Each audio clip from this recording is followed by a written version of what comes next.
oserait. Mais nous sommes sur les terres du chevalier à la rose rouge. Or, il faut bien que M. Henri de Verlaine justifie le surnom qu'on lui donne. Ah, quelle charmante intention. C'est pour les femmes qu'il cultive plusieurs Oui, et roses. les épines sont pour les maris. Grâce à Dieu, nous sommes célibataires. Mais Lalume est marié, lui. C'est un motif valable pour nous entraîner dans cette soi-disant excursion afin de surprendre le maître d'océan.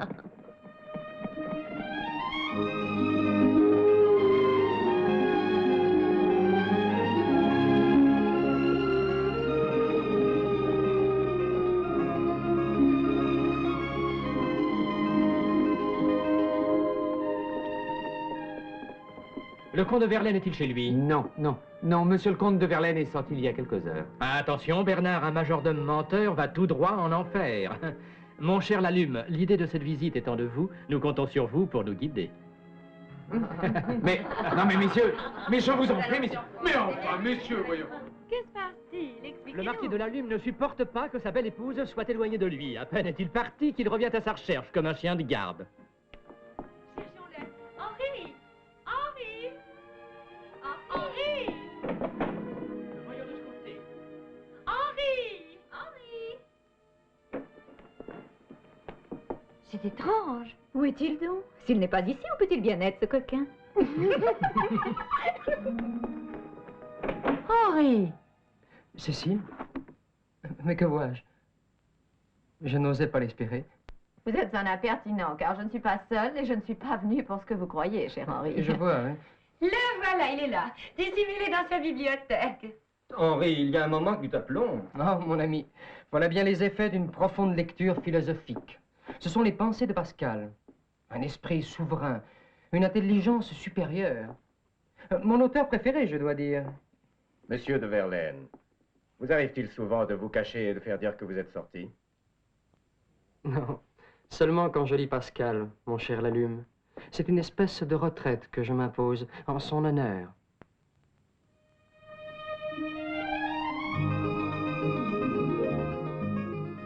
Henri, c'est vraiment pas gentil de refuser l'invitation chez Madame Laforêt. Je vous l'ai déjà dit, c'est mon jour de retraite, de solitude.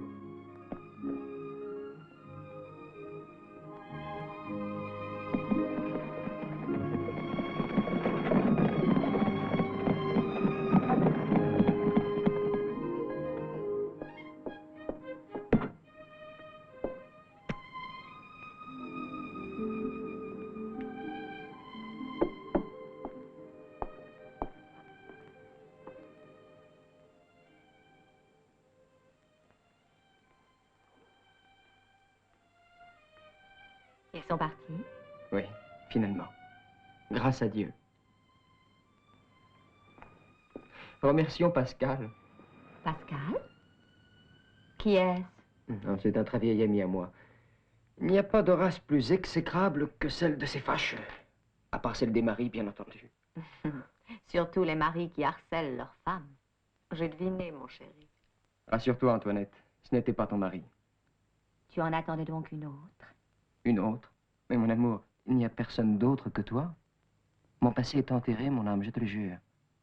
Désormais, pour moi, il n'y a que toi.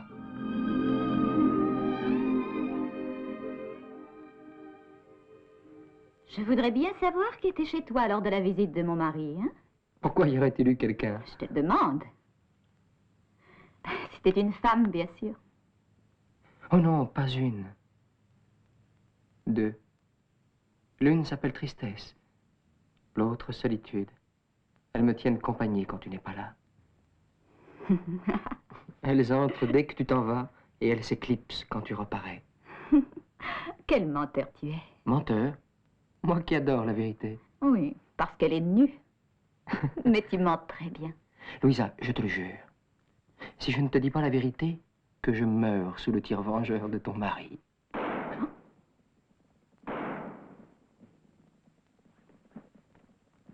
Qui cela peut-il être? Je n'en ai pas la moindre idée. Va voir.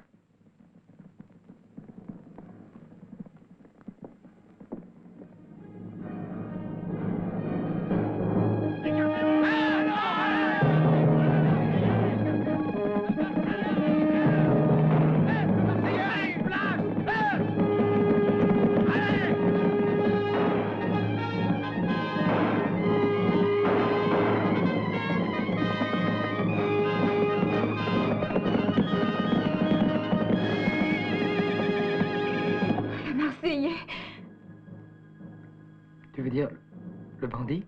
Le redoutable bandit, oui. Marquis de la Lume, écoute-moi.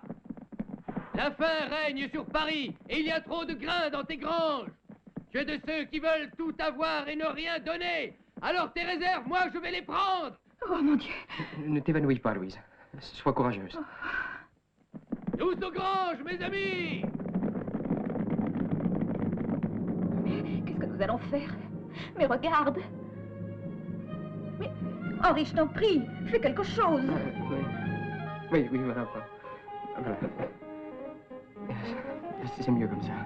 Paul, À vos ordres, chef. va aux granges et commence à charger. Prends 2 charrettes. Bien. Hey! La Lume! M'entends-tu, Marquis la Lume? Je n'en ai pas fini avec toi. Tu as construit ta richesse sur la pauvreté des autres. Cela a assez duré. Aujourd'hui, je vais m'emparer de toi et te porter nu sur la place du village. Et je t'exposerai aux yeux de tous, barbouillé de plumes comme un vautour. Mais ce Marseillais, il connaît ton mari? J'en sais rien, je crois pas. Mais alors, s'il me trouve ici, il peut me prendre pour lui? Sors de chez toi, la Lume, courage! Sinon, je vais venir te chercher. Et je te trouverai, même si tu t'es caché sous les jupons de ton épouse. L'insolent. Il s'en prend à une femme seule, maintenant. Comme je voudrais que ton mari soit là, pour donner à cet énergumène la leçon qu'il mérite. Je voudrais pouvoir la lui donner, mais je te compromettrais. Non, c'est impossible. C'est dommage.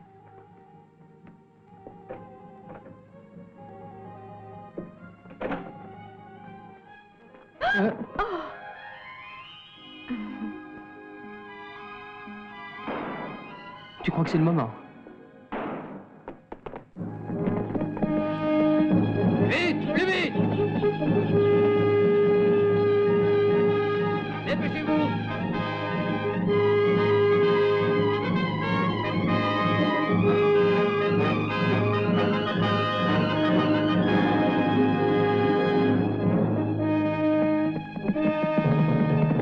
Allons, dépêchez-vous!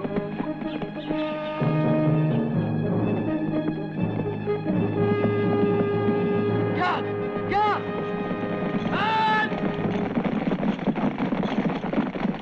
Vite!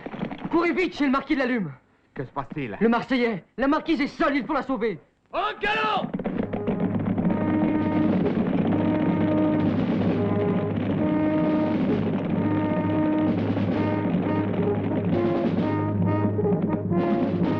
Chef! La garde arrive! Paul, défends le chargement, et vous, suivez-moi!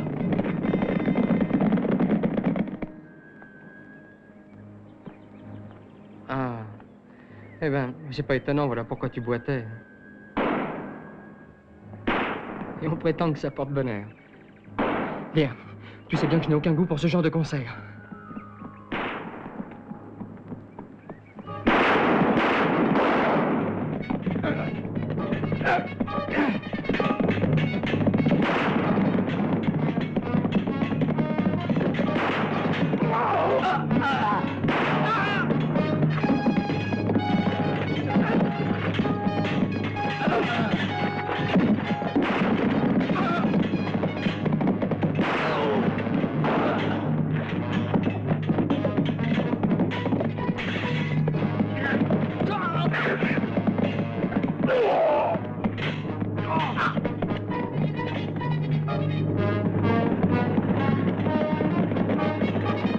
Goro, Germain, Leclerc, vous restez avec moi! Les autres, allez défendre les charrettes, allez vite! Oui, chef. Allons-y!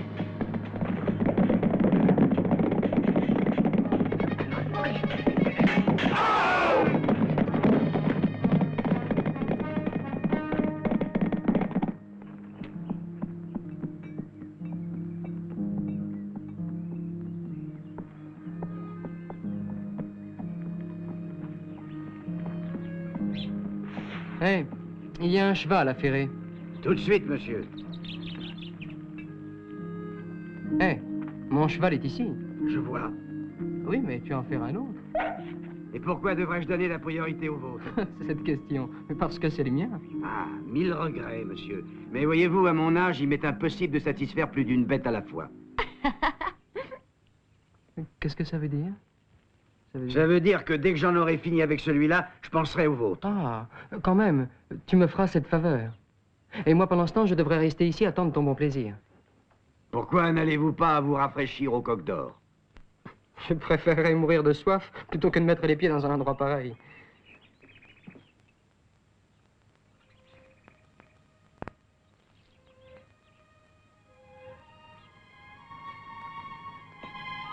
Tu sais, tu m'as donné une excellente idée.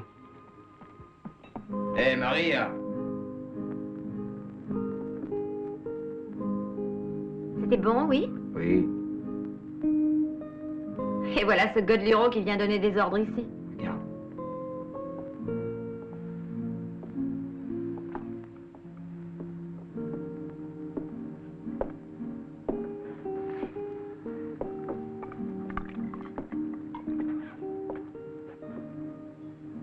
Pas mal, fillette. Pas mal du tout. Ce genou attend quelque chose de toi? Il s'en est fallu de peu qu'il ne reçoive le pichet, en tout cas. Qu'y a-t-il pour votre service? Va voir si le maréchal Ferrand s'occupe de mon cheval. Oui, Seigneur, j'y vais.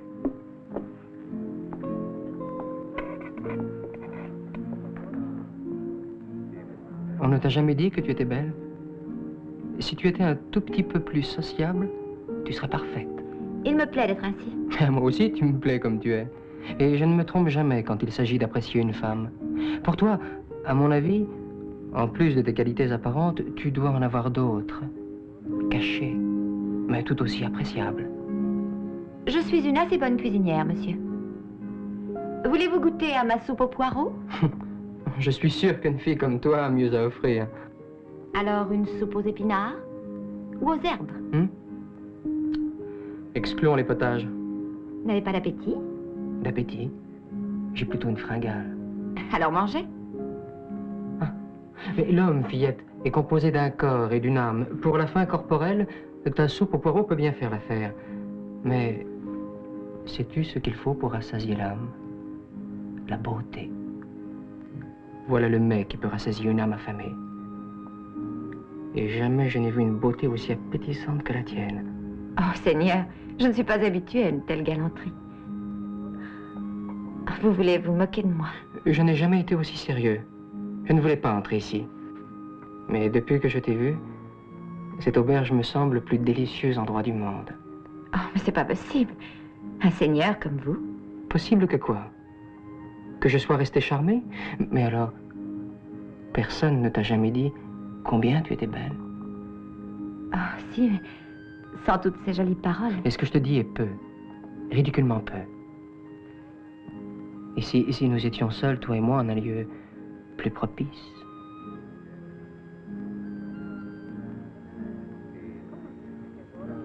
L'escalier est là.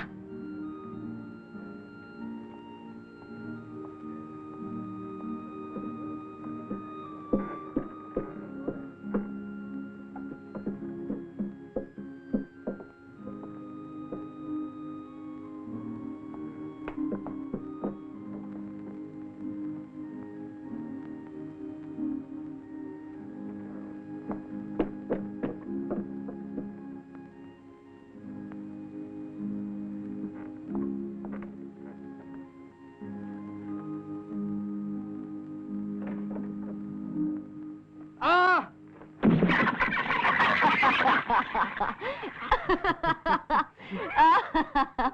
Ce n'est pas avec de tels boniments qu'on peut séduire une fille comme moi. Je suis désolée d'avoir déçu votre Altesse. J'ai quelque chose à vous apprendre. Les damoiseaux comme vous, je les déteste. Et moi, par contre, je te trouve adorable. Tort, inutile d'insister. Allez donc au diable. Et allez-y à cheval, ainsi vous y serez plus rapidement.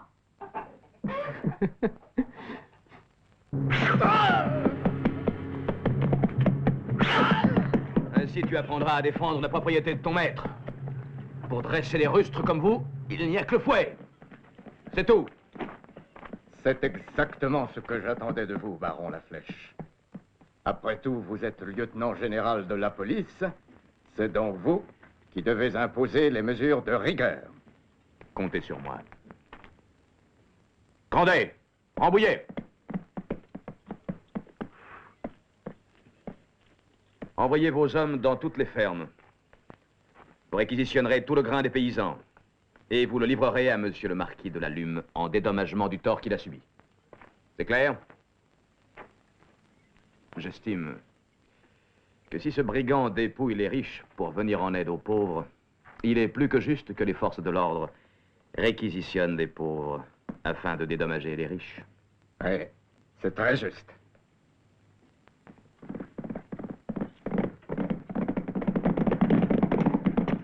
Monsieur le lieutenant général, le Marseillais a été attaqué par nous à proximité du bois et nous sommes absolument certains de l'avoir blessé. Bravo. Alors, vous l'avez fait prisonnier? Eh non, hélas, nous aurions pu seulement le prendre avec l'aide d'un 2e escadron. Un 2e escadron. Vous n'êtes que des bons à rien. Écoutez-moi. Ratissez tous les environs. Perquisitionnez dans toutes les maisons. Ce maudit bandit a pu se réfugier dans l'une d'elles. Il ne peut s'échapper encore cette fois-ci. Dépêchez-vous. Allons!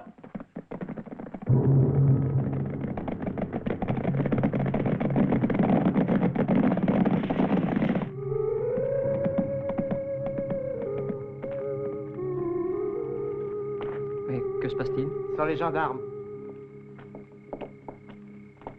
Comte de Verlaine, je suis le capitaine Rambouillet.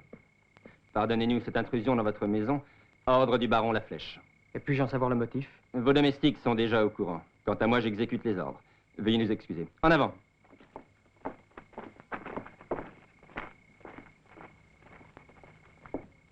Alors? Ils ont fouillé le château, les dépendances, ainsi que les greniers et les caves. Mais que cherchait-il? Oh, Seigneur, peut-être vaudrait-il mieux que vous demandiez des explications au docteur Durand. Le docteur Durand est ici? Dans la bibliothèque, Seigneur, oui. Oh, finalement, une bonne nouvelle au bout de cette journée désastreuse. Il ne se montrait plus ce vieillibou. J'avoue qu'il commençait à me manquer. Seigneur! Ce cher Marcel.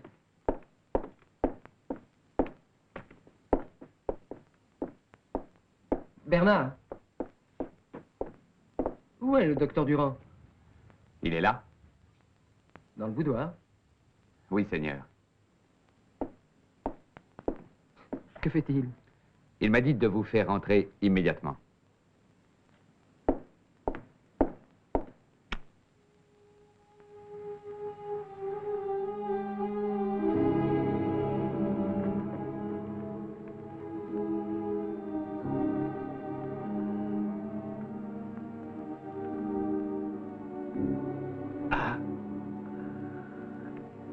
Docteur. Viens, approche, Henri.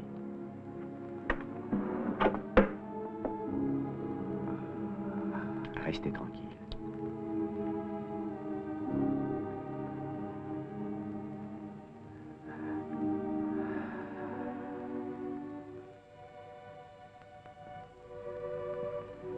Laissez-nous maintenant, Paul. Je vais terminer avec l'aide du comte de Verlaine. Docteur, on peut avoir confiance? Je réponds de lui. Il est mon ami et c'est un bon diable. Ah, merci. Vous auriez le cœur à rire, ma parole. Henri, prends le candélabre, je te prie. Paul, rejoignez vos amis afin de les tranquilliser.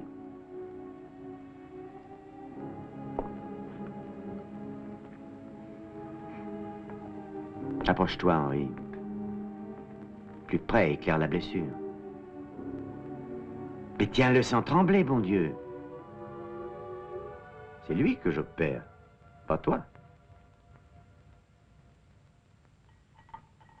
Attention, mais qu'est-ce que tu fais? Un cognac à 4 louis la bouteille. Je connais tous tes domestiques et pas un d'entre eux ne dira la moindre parole qui puisse te faire tort. Mais allez-vous m'expliquer? Vois-tu, Henri? Il y a des circonstances dans la vie où l'on n'a que quelques secondes pour décider. Décider de la vie d'un homme. D'un homme? D'un brigand, oui. Oui, on l'appelle aussi un brigand, un bandit. On l'appelle, c'est un bandit. Je te l'affirme. Et j'en sais quelque chose. Toi? J'en ai entendu parler. Mais comment croire qu'un gentilhomme comme toi puisse se commettre avec cette canaille? Ils sont venus me chercher chez moi. Je suis médecin. Et c'est mon devoir de soigner un blessé. Ces gens l'avaient caché dans un fourré non loin de ta maison. Je devais extraire le projectile et il était absolument nécessaire d'opérer tout de suite. Or, dans son état, le transporter loin était impossible, surtout vu les circonstances. Car tout le pays est infesté de sbires qui sont à sa recherche. Je me suis souvenu de toi, de ton boudoir, et grâce à toi, nous étions sauvés. Tu as l'air d'oublier qui tu as sauvé. Henri, je vais te répondre. Si quelqu'un souffre, j'ai le devoir d'ignorer qui il est. Pour un médecin, un blessé n'est plus un gentilhomme ni un bandit, mais un être humain qui a besoin d'être secouru. C'est ton point de vue, pas le mien. Un médecin est en contact quotidien avec la souffrance et avec la misère. J'en vois trop autour de moi chaque jour, des souffrances et des misères, opposées à l'incompréhension et à l'injustice de ceux qui nous gouvernent. C'est pourquoi je bénis le ciel qui a fait en sorte que je puisse épargner la mort à ce bandit, comme vous l'appelez tous, qui obsède ton ami la flèche. Avec ta permission, demain, je reviendrai le visiter. Fais comme tu crois. Malgré tout, tu es toujours chez toi dans ma maison.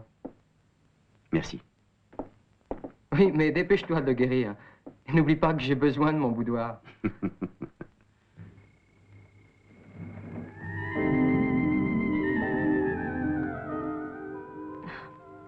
Maintenant, je suis sûre qu'il y a une autre femme dans ta vie. Mais c'est une idée fixe, mon amour. Non. Je te sens différent.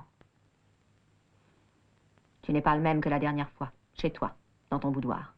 Tiens donc. C'est parce que justement, nous ne sommes plus dans mon boudoir. Voilà tout. Alors ton amour est une simple question de décor? Non, c'est une question de tranquillité, de sûreté.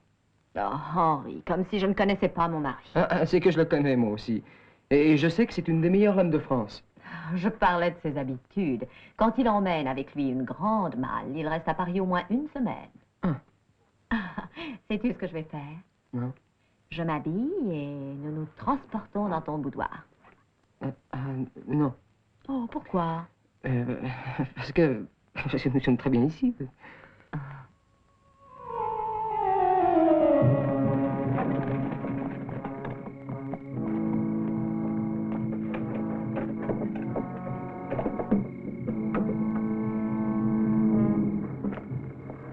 Je vous en prie.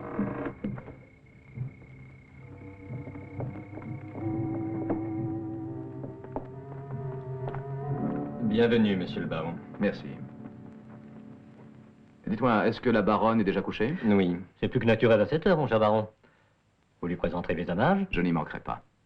Faites apprêter l'appartement d'honneur pour le comte d'Artois. Bonne nuit. Bonne nuit.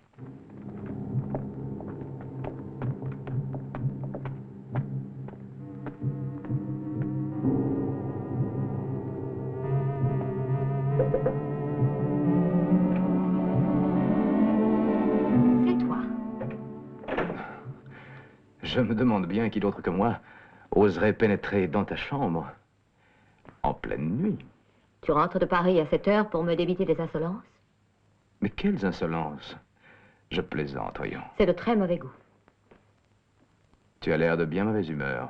Il ne s'agit pas de mauvaise humeur. Tu le sais très bien. Non. Tu m'as offensé, c'est tout. J'en suis désolé. Explique-toi donc. Quand un mari fait ce genre de surprise à sa femme, cela veut dire qu'il a des soupçons. Oh! Mais non, pas du tout. Je sais parfaitement que tu es incapable de me cacher quoi que ce soit.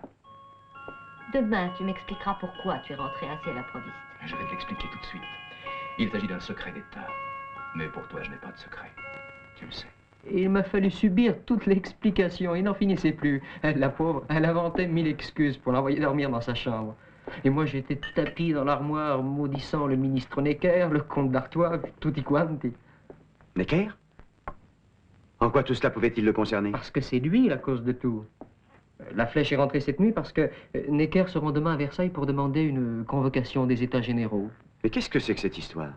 Je n'invente rien, je répète ce que dit la flèche. Eh bien, c'est une très bonne nouvelle, quoique provenant du baron Laflèche. Depuis des mois, nous attendons qu'un ministre soit reçu par le roi afin d'obtenir de lui que le peuple, à travers ses représentants, puisse lui exposer ses revendications et ses problèmes. Oui, mais en fait, personne ne lui demandera rien. Et moins que tout autre, le ministre Necker. Pourquoi? Parce que la flèche et le comte d'Artois sont revenus ici à l'improviste pour préparer le guet-apens. Que dis-tu? Eh oui, pour aller à Versailles. Necker doit passer par ici.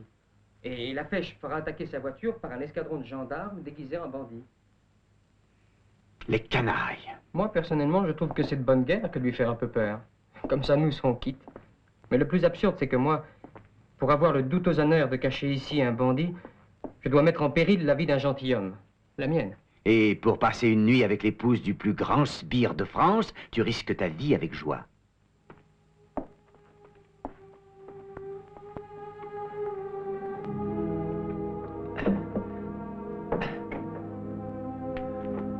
Mais qu'est-ce que vous faites? Vous êtes devenu fou.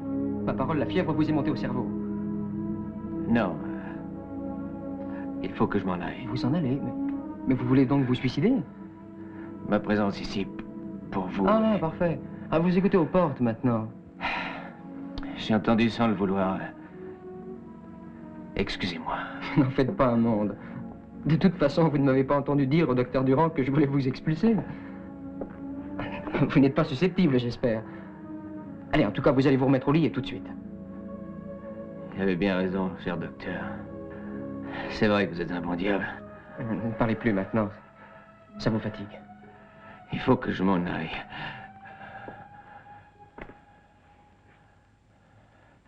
Il y a un autre motif. Il faut que vous compreniez. Je ne veux pas comprendre, c'est clair? Vous êtes mon prisonnier. Non, votre hôte, monsieur. Et vous ne me retiendrez pas.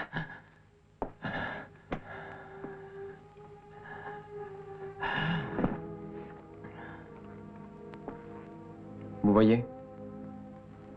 Et si je vous demandais d'y aller, vous? Moi? Et de porter un message à un ami. Il faudra faire attention. De ne pas vous faire remarquer. Excusez-moi, mais que Henri de Verlaine devienne le messager du Marseillais? Non, non, ça dépasse les bornes.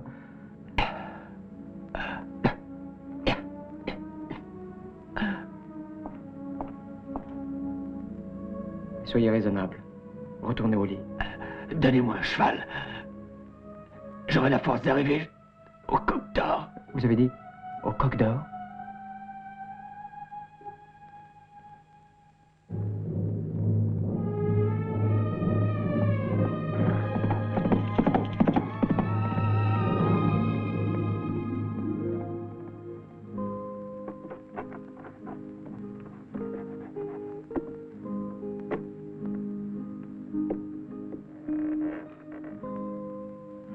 Mais tu es sûr d'avoir bien compris? J'ai bien compris. Il a dit le mot de passe qui est « J'arrive de Marseille et j'ai un cheval blanc ». Alors j'ai vite été appelé Paul.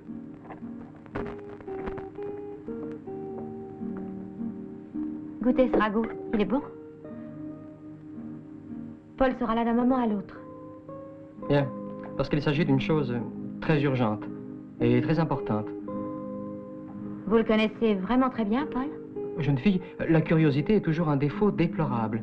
Pour toi, qui jouis de la confiance de gens tels que Paul et moi-même, c'est une faute grave. Oui, très grave. Je suis désolée, Seigneur. Mille excuses. À la façon dont il m'a parlé, il semble bien appartenir au nôtre. Voilà Paul, nous allons bien voir s'ils se connaissent. Dites-moi vite, comment va-t-il? Vous affolez pas, je vous ai simplement apporté un message. Ah, Dieu soit loué, j'ai craint en vous voyant.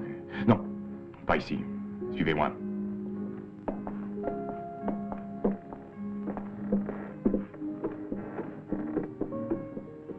Ils vont parler dans la mansarde. Je monte et je te raconterai tout à l'heure.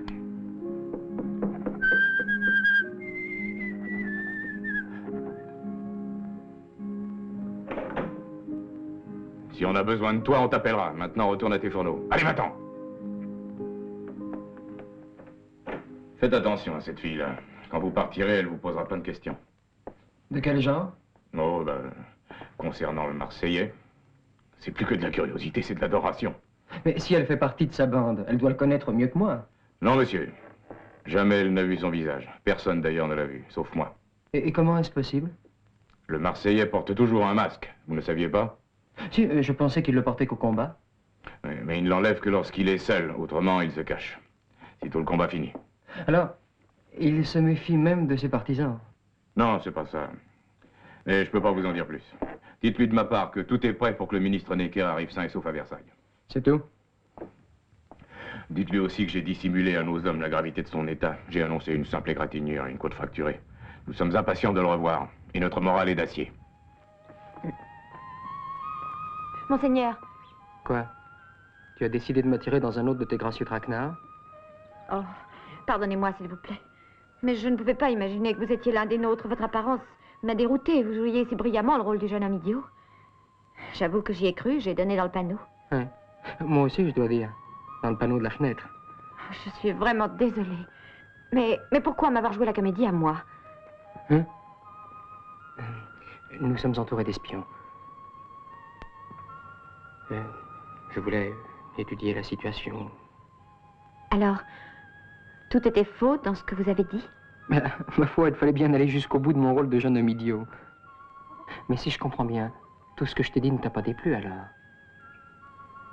Sachant maintenant que vous êtes des nôtres, ça ne me déplaît plus. Oh, mon Dieu, que vous avez de la chance de l'approcher. Qui? Lui. Qui ça, lui? Ah, le seul qui compte pour moi. Le Marseillais. Est-ce que vous avez pu le voir démasqué? Ne me pose pas de questions. C'est défendu. Oh, excusez-moi, mais quand je pense à lui, je perds la tête. Ne te fais pas trop d'illusions. Le Marseillais n'a qu'un seul amour. Et qui est-ce? La liberté.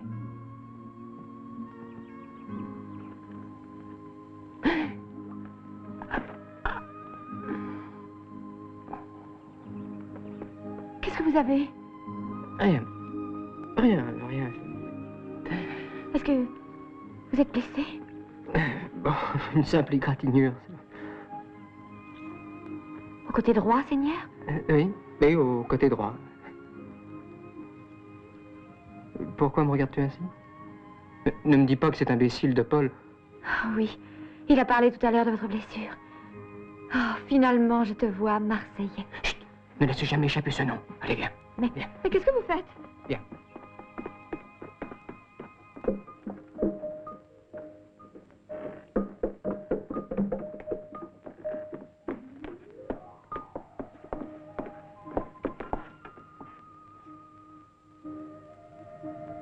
Comme ça, vous êtes deux à savoir.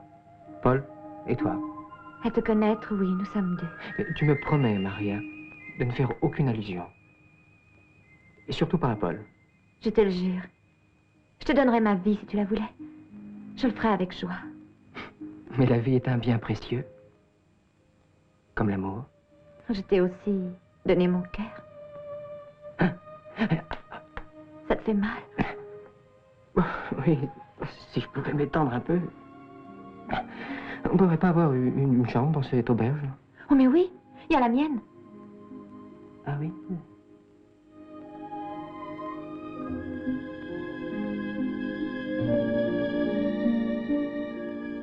Viens. Viens. Non, je ne peux pas maintenant, c'est impossible. Et pourquoi? Mais il faut que je m'en aille préparer les plans d'une grosse bataille pour demain. Mais...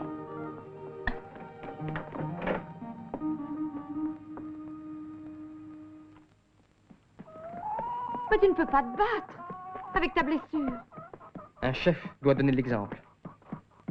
Mais je reviendrai. Bientôt. Reviens quand tu veux. Mais ça ne te fait plus mal? Hein? Ah, oh, si. Mais je serre les dents. Chut.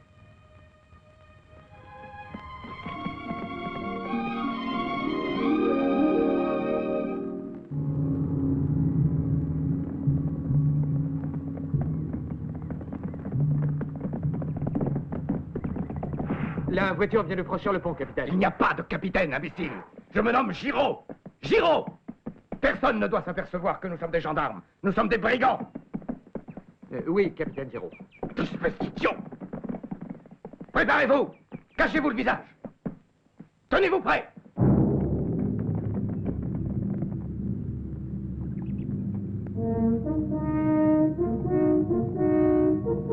Le voilà! À l'attaque!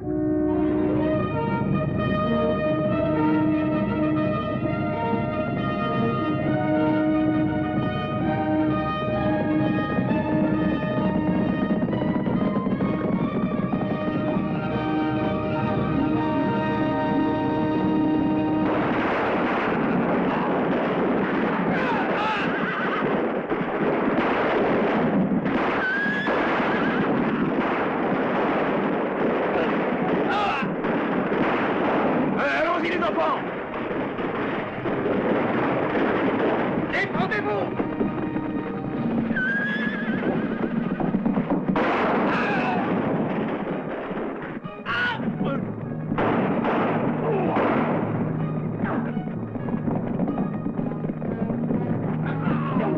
Revenez ici!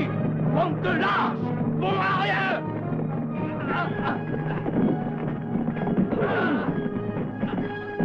Nous devons arrêter ce train! Ne fuyez pas! Écoutez-moi! Arrêtez! Arrêtez! Revenez ici! Trop tard! Revenez! Bande de lâches! Revenez! Revenez!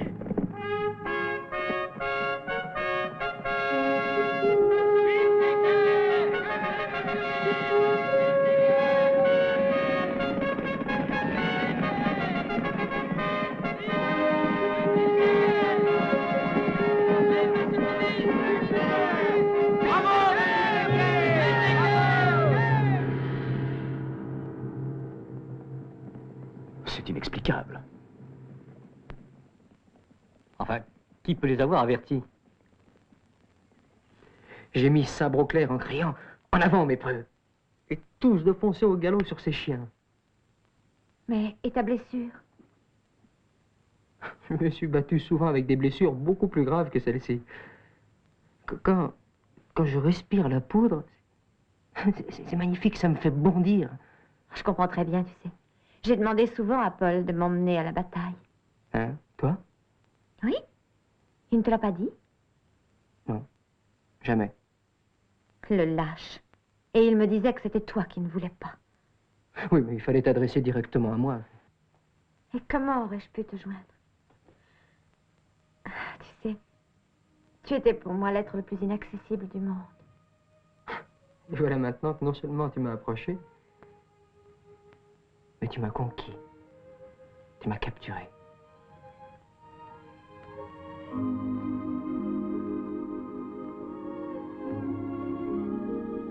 Écoute-moi. Et si je t'avais trompé? Comment ça? Oui, si je n'étais pas le Marseillais. Quoi? Si j'étais un imposteur.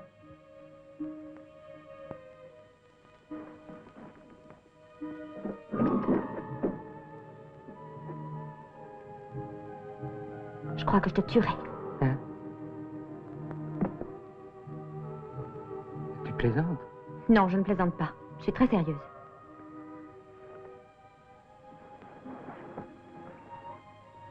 Tu es pour moi quelque chose de sacré. Si je découvrais que tu es un autre, mon unique but serait de me venger en te tuant.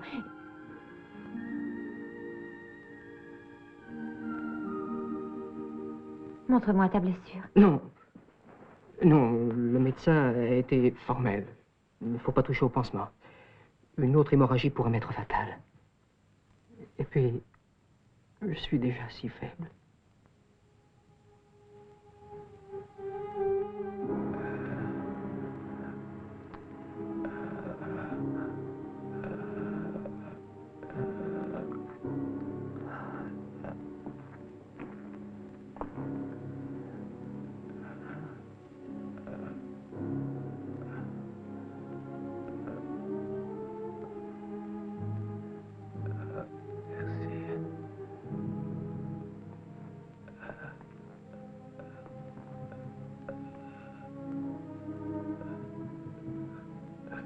Paul, souviens-toi ce que je t'ai dit tout à l'heure. Je ne dois pas mourir. Je ne dois pas mourir.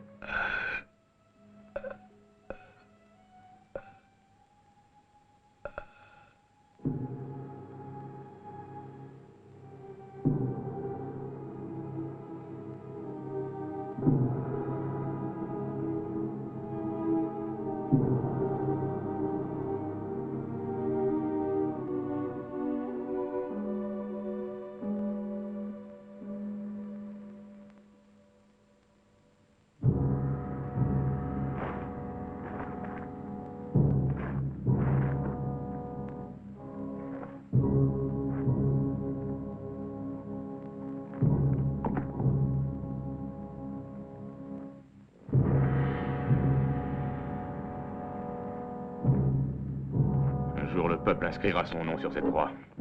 Et sa tombe sera vénérée de tous. Mais personne ne doit connaître sa mort pour l'instant. Ni ses amis, ni ses ennemis. Mais pourquoi tant de mystère?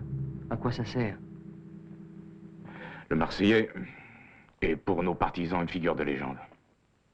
S'ils combattent pour lui, c'est parce qu'ils ont mis toute leur foi en lui. Parce qu'ils sont convaincus que leur chef est un homme invincible, qui ne craint ni Dieu, ni diable, ni la mort. Si le Marseillais mourait, tous ses partisans se disperseraient. Et puisqu'il est mort à présent. Vous avez entendu ces dernières paroles, non? Tout sera fait pour qu'il vive encore.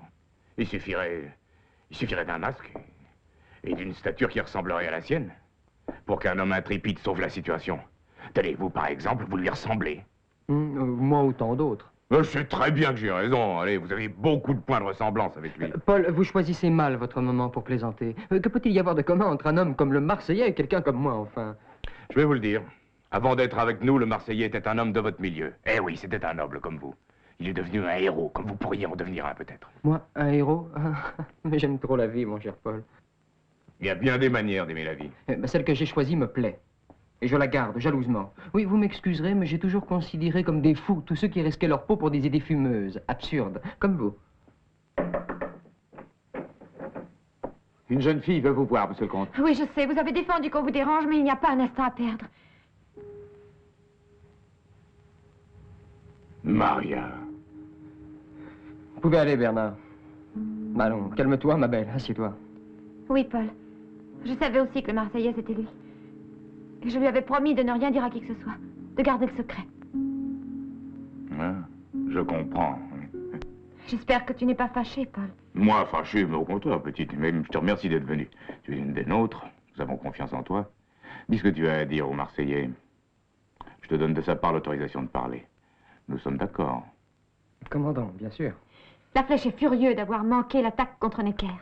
Je viens de savoir qu'il a fait arrêter dans le pays toutes les personnes suspectes. Et il les enverra à la Bastille. Alors il faut absolument faire quelque chose. Sais-tu quand on les emmène? Demain matin, à l'aube. Hein? Mais il y a une chose encore plus grave. Ah. Qui est-ce qui t'a soigné? Le docteur Durand? Oui. Il a été arrêté lui aussi. On l'accuse de t'avoir secouru et de t'avoir mis à l'abri. La Flèche va l'interroger personnellement. Il pense que le docteur en sait beaucoup sur toi. Ils vont sûrement le torturer. Que pouvons-nous faire, Paul? Soyez tranquille, le docteur ne vous trahira pas. Il faut absolument le libérer. Est-ce possible? C'est très possible. Si vous leur donnez, et si vous venez avec nous.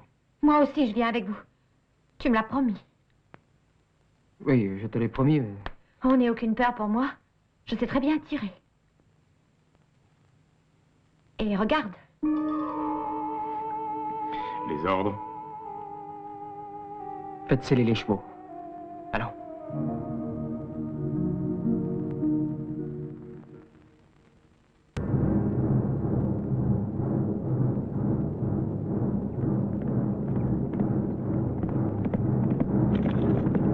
Le Marseillais est revenu!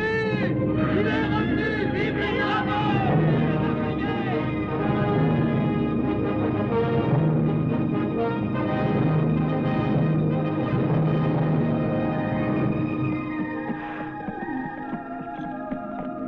C'est bien clair. C'est la première et la dernière fois.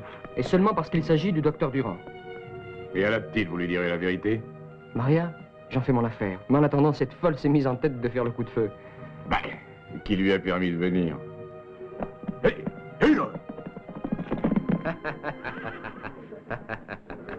Les tue pas tous, Maria. Laisse-en quelques-uns pour nous. Tu n'es plus à l'auberge, j'en fais attention. C'est un pistolet que tu tiens, c'est pas une casserole. Spirituel, attendez un peu, bientôt vous rirez moins. Paul, n'est-ce pas que le Marseillais m'a permis de combattre? C'est vrai, oui. Mais pour l'instant, on va le rejoindre et il reste près de lui.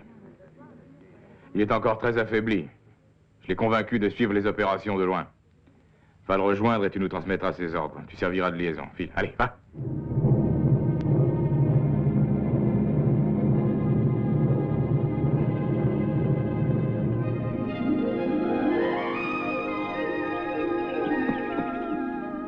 Tu ne dois pas bouger d'ici, toi. J'irai leur transmettre tes ordres.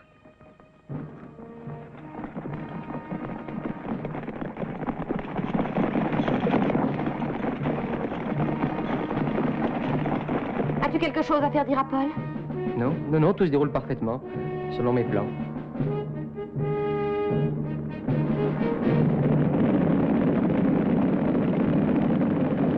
Allons délivrer nos amis. En avant!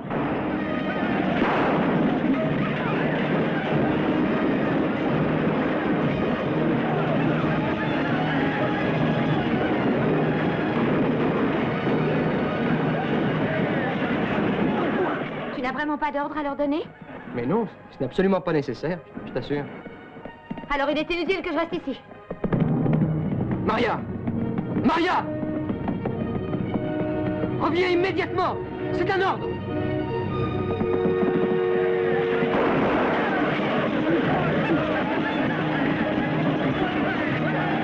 Qu'est-ce que tu fais là? Va-t'en!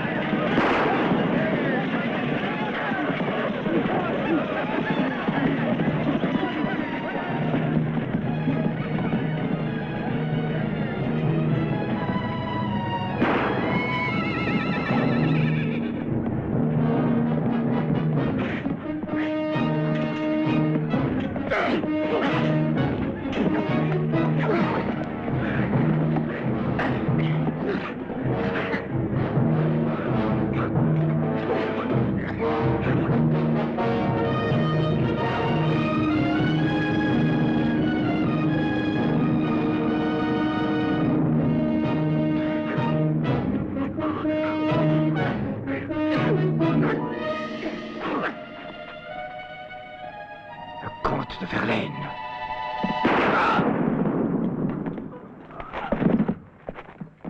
Pourquoi l'avez-vous tué? Il vous avait reconnu. Maria. Oh, si tu savais quelle peur j'ai pour toi. Les prisonniers sont sauvés. Oui, mais le docteur Durand ne se trouve pas avec eux.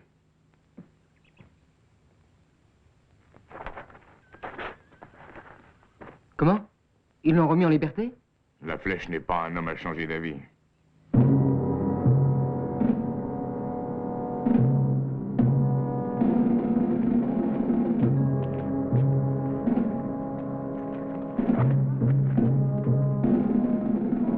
Pauvre docteur Durand. Il a refusé de parler. Ah, c'était un brave. Quelle misère.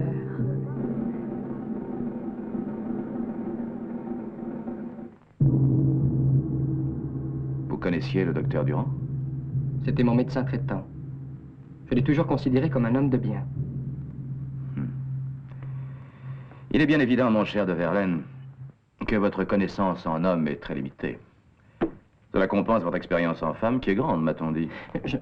Je n'ai pas le cœur à badiner, baron. Je suis venu vous adresser une prière au sujet de Madame Durand. Eh oui, le chevalier à la rose rouge ne s'intéresse qu'aux femmes. Vous me sous-estimez. Il s'agit de toute autre chose. Je vous demande de faire un geste humain. Faites sortir de prison cette malheureuse veuve et rendez-la à ses enfants. Vous parlez d'humanité, mais ce n'est pas avec de beaux gestes et du sentimentalisme que j'arriverai à enrayer la vague de complots qui depuis longtemps sévit contre l'État et contre le roi. Mais que vient faire dans tout cela, je vous le demande, une inoffensive femme comme Madame Durand? Mon cher ami, vous êtes célibataire et encore très jeune. Les épouses n'ignorent rien de leur mari, ni leurs intentions, ni leurs secrets. Par exemple, la mienne, je ne sais comment, elle est toujours au courant de tout. Cette Madame Durand doit en savoir long sur les activités de son mari. Aussi est-ce par elle que j'obtiendrai des précisions sur ce satané Marseillais. Elle doit savoir où il se cache et qui sont tous ses complices. 1000 regrets. Cette femme demeurera en prison, elle ne veut pas parler, mais nous saurons l'y forcer. Mais je vous répète que Madame Durand, beaucoup plus qu'une épouse, a toujours été une mère admirable, dévouée. Vous êtes donc si intime avec cette personne? Oui, c'est une amie. Ce qui veut dire que vous avez toute sa confiance. C'est bien ça. Sans aucun doute. Cher de Verlaine, vous êtes un fidèle et loyal sujet de notre roi. Alors peut-être accepterez-vous de m'aider. Allez à la prison. Demandez à voir cette épouse obstinée. Et faites-lui avouer tout ce qu'elle n'a pas voulu me dire, et que je dois savoir coûte que coûte. En échange, promettez-lui en mon nom la liberté, et toutes les faveurs qu'elle voudra. Toutes! Ne reculez devant aucun mensonge afin d'y arriver. Mais vous me demandez de leurrer la veuve du docteur Durand. Dans son propre intérêt. Il ne lui reste rien à espérer, sachez-le. Si elle refuse de parler, des mesures extrêmes seront prises contre elle. En cas de nécessité, il nous arrive d'employer des méthodes assez déplaisantes pour obtenir certaines confidences involontaires. Vous ne faites pas allusion, j'espère, à la torture. Mais si, bien sûr. Croyez-le, je n'hésiterai pas une seconde. C'est effroyable, c'est inhumain. Mais nécessaire à une époque comme celle-ci. Le peuple, depuis quelque temps, relève un peu trop la tête. Il serait dangereux de laisser apparaître un signe de faiblesse. Il ne faut jamais être intimidé par la racaille. Cela équivaudrait à perdre nos biens, notre puissance et nos privilèges de classe. Ces privilèges qui vous permettent, très cher comte, de consacrer exclusivement votre temps à votre roseraie ou à vos maîtresses. Rappelez-vous que tout cela peut disparaître comme par enchantement. Il n'y a pas des hommes de ma trempe qui ne craignent pas de dresser le gibet. Ce gibet au bout duquel se balance votre ami Durand vous protège aussi, monsieur de Verlaine. Alors, qu'est-ce que vous en dites? Je vous fais préparer un permis de visite à la veuve Durand? J'y réfléchirai, baron Laflèche. J'y réfléchirai.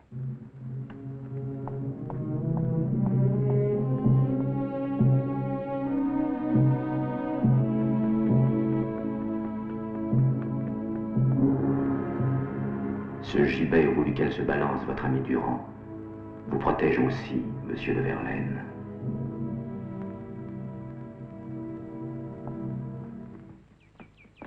Monsieur le comte s'en va. Oh, Antoinette. Bonjour. Qu'es-tu allé faire chez mon mari? Présenter une supplique. Ah non, c'est à moi que tu vas les réserver, tes suppliques. Mon mari part aujourd'hui pour Paris. Il doit faire un rapport sur les événements qui se sont produits ici, au ministre de la Police. Il paraît qu'on a fait pendre un homme, un médecin. N'est-ce pas merveilleux? Nous allons enfin avoir un peu de temps. Et pour toi, c'est ça le plus important. Et pour toi aussi, j'espère. Henri, on peut savoir ce que tu as. Je ne te reconnais pas. Je vous le demande encore une fois. Il faut vraiment décider à prendre sa place.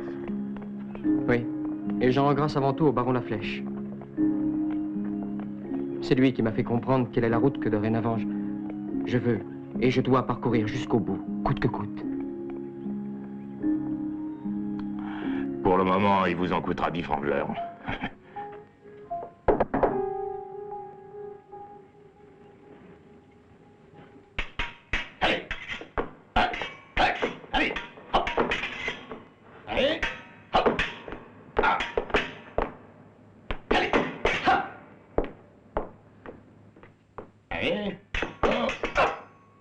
Touché. Alors, qu'en pensez-vous, maître? C'est pas si mal. Il a besoin de s'exercer. Mais si notre jeune ami fait confiance au grand Michaud, au bout de quelques leçons, son style deviendra parfait et de la plus exquise élégance. À vous dire vrai, j'aurais surtout besoin d'apprendre quelques bons coups. Je comprends tout. Monsieur, personne d'autre n'aurait pu faire cela pour vous. Michaud vous mettra dans les conditions d'affronter victorieusement votre duel. Il s'agit bien sûr d'un redoutable spadassin. Plusieurs peut-être. Plusieurs. Cependant, vous avez l'air assez placide. Plusieurs. Patience. Pour commencer, que pourrais-je vous enseigner? Voyons un peu. À me battre à cheval. Qu'avez-vous dit? À cheval. Monsieur, vous avez dû noter que l'époque des paladins et des tournois est révolue depuis longtemps. Mais pourtant, mon prochain adversaire m'a bel et bien provoqué un duel équestre. Mais c'est un centaure. Eh bien alors, asseyez-vous ici. Un califourchon. La règle fondamentale d'un combat à cheval est celle-ci. Attaquez toujours le flanc gauche de l'adversaire. Hop! À moi, vous autres!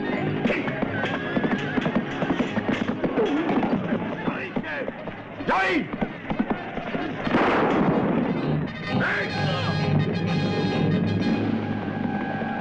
Et je dois vous enseigner à vous battre contre deux adversaires? Tous les deux ensemble ou un seul à la fois? Non, tous les deux ensemble. Mais quelle sorte de duel est-ce, dites-moi? Vous êtes fou, on ne provoque pas des juments. Charlotte! J'arrive, maître. Il va de soi que les honoraires seront doublés. Prends aussi une épée, Charlotte. Et allez-y, attaquez-moi, tous les deux. L'un sur la droite et l'autre sur la gauche. Allez. Attention. Attention. Allez. 1, 2 et 1, 2. 1, 2, 1, 2. Avancez, avancez.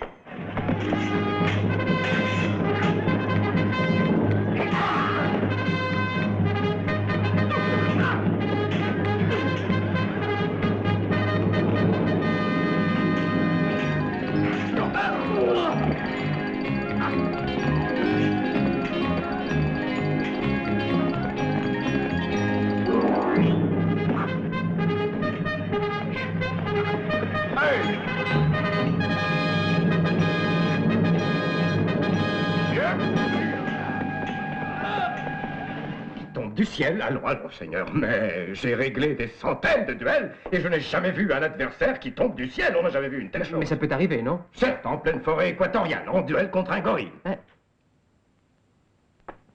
Quelle époque. Montez.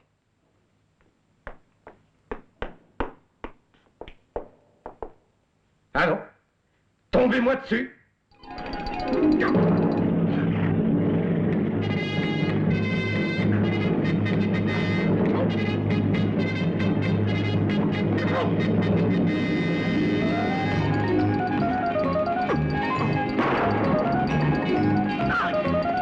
Vite, je me charge de vous protéger.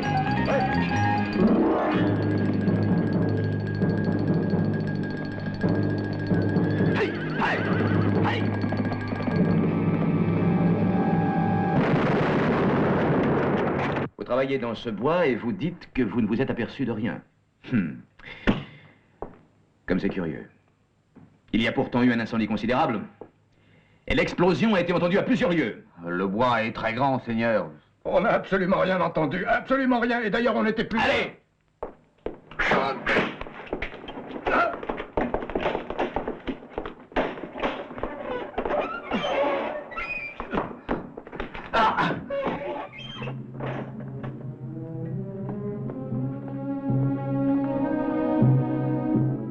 Je ne sais plus comment faire avec la veuve Durand. Elle refuse de parler. Ne vous inquiétez pas. Ceux qui s'obstinent à se taire savent retrouver la parole quand ils font connaissance avec la torture, c'est bien connu.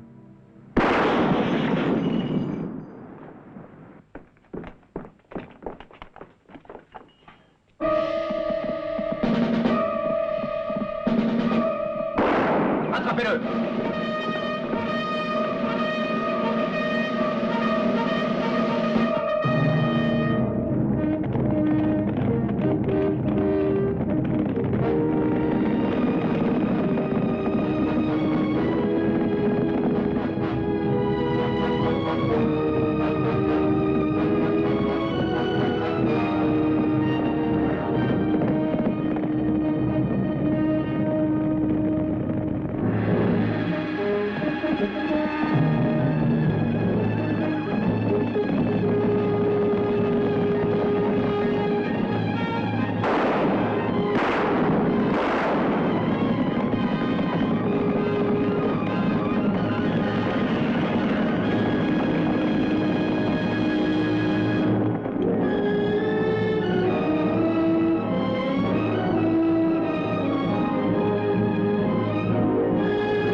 Vous êtes libre, Madame Durand.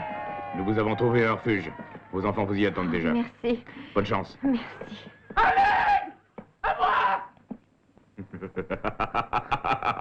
À l'aide! Au secours! Au secours!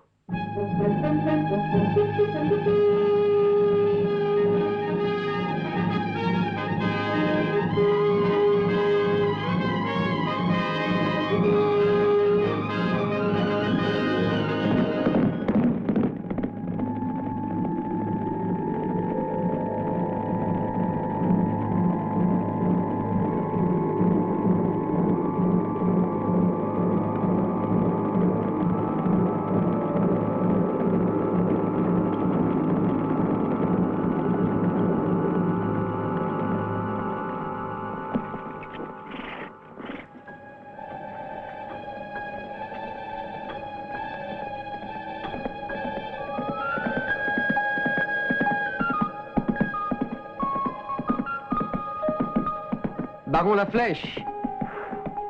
C'est une chance de vous rencontrer. N'est-ce pas, baron? J'allais justement chez vous. Et je voulais vous demander une autorisation pour une entrevue avec cette veuve Durand. L'instant est mal choisi, comte. J'ai d'autres choses à penser. Excusez-moi. N'avez-vous vu personne dans les parages? Non, pas âme qui vive. Attendez, mais si j'y pense. Il me semble avoir vu un personnage curieux, bizarrement vêtu. Où allait-il? Hein? Mais par là, je crois. Allez, avancez!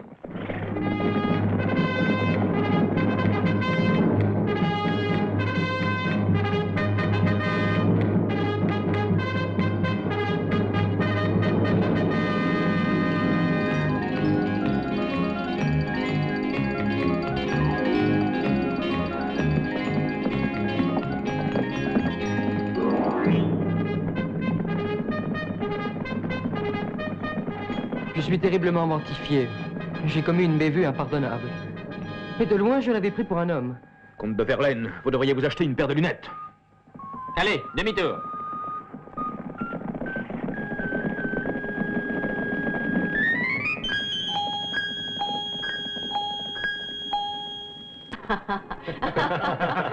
Oh, Gérard, que vous êtes drôle. Excusez-moi.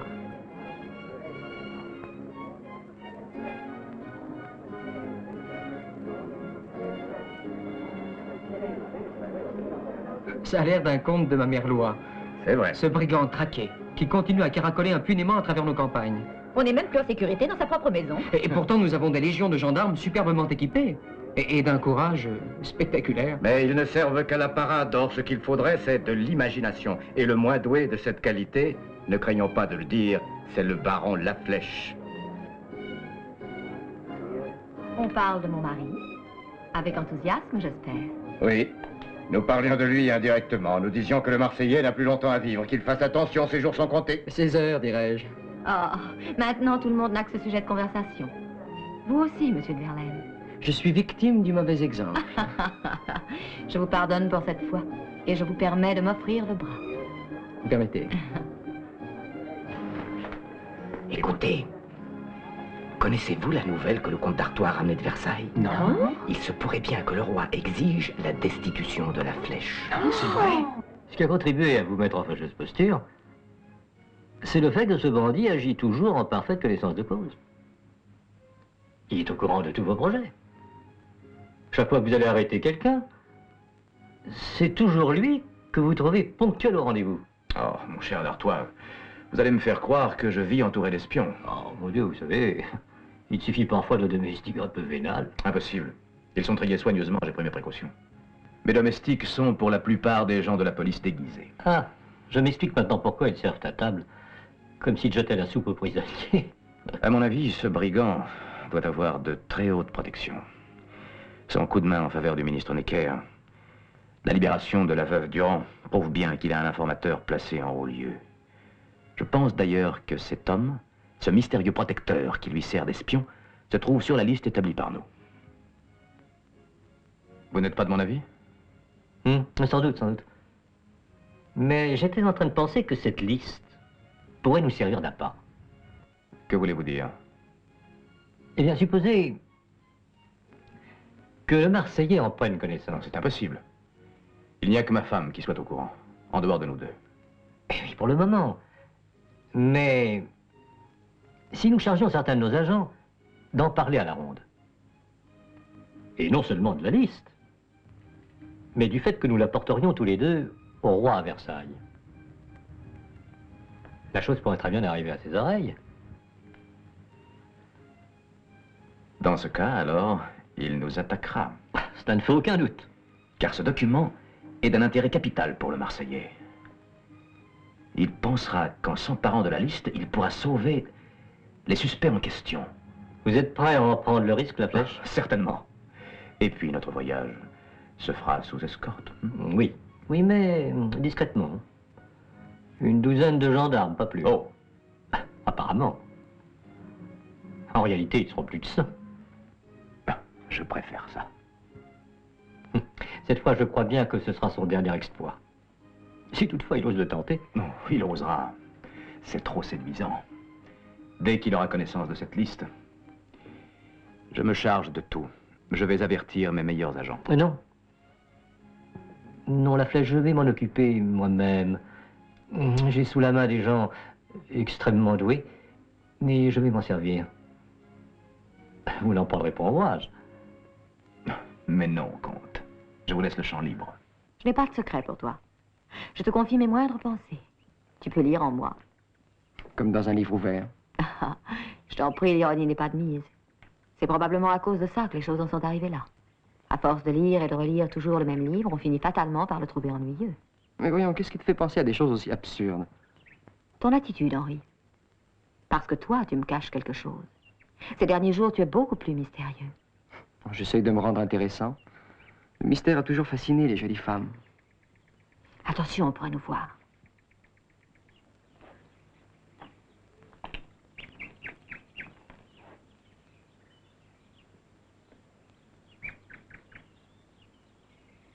Si tu continues comme ça, tu finiras par m'exaspérer. Et c'est dangereux, je t'en préviens. Je ne suis pas seulement une femme jalouse. Non, tu es aussi une femme adorable. Et toute puissante.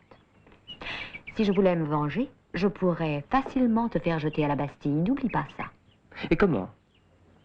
En portant plainte auprès de ton mari pour mon infidélité? Non. J'ai un moyen infaillible. Il me suffirait d'inscrire ton nom au bas d'une certaine liste. Vraiment? Et quelle liste? Ah. D'Artois et mon mari m'ont fait l'honneur de me consulter sur le loyalisme de certains sujets de Sa Majesté que l'on trouve vacillants. Et je pourrais très bien laisser échapper ton nom. Ah oui. C'est trop drôle. Le chevalier à la rose rouge sur la liste noire de la monarchie. Et en quelle compagnie, grand Dieu. J'avoue que ça m'amuserait de le savoir. Ah, monsieur le comte, je vous en ai déjà beaucoup dit. C'est moi qu'on accuse de faire le mystérieux. C'est vrai, il s'agit d'un secret d'État. Mais tu viens de me déclarer que tu n'avais pas de secret pour moi. Bon, je veux bien encore te dire une chose. Tu n'aurais pas de quoi rougir de la compagnie.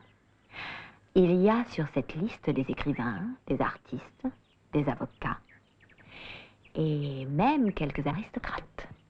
Des conspirateurs de luxe, si je comprends bien.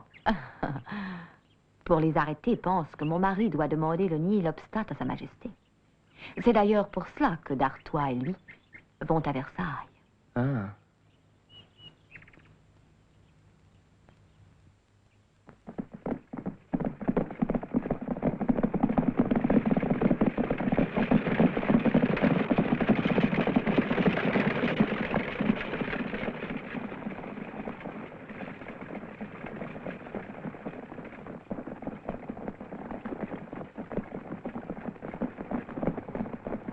Nous ne devons plus être loin de Versailles, comte d'Artois. Oui, très juste. Il paraît invraisemblable que le Marseillais nous laisse arriver sans encombre. Oui. Ou alors c'est que personne ne l'a averti. C'est ce que je crois. Quand on fait circuler des bruits, il arrive parfois qu'ils s'égarent. Mais vous m'aviez dit avoir des agents particulièrement doués. Ne m'accablez pas, mon cher Laflèche. Errare humanomès.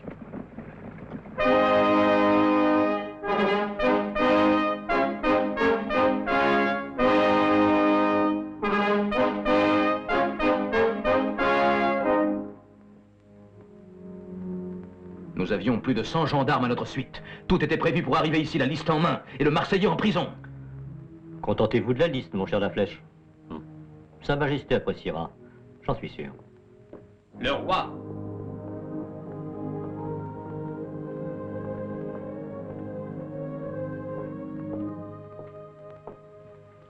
Depuis quelque temps, cher frère, votre protégé ne nous donne plus de ces satisfactions qui nous ont permis de l'apprécier pour ce qu'il valait.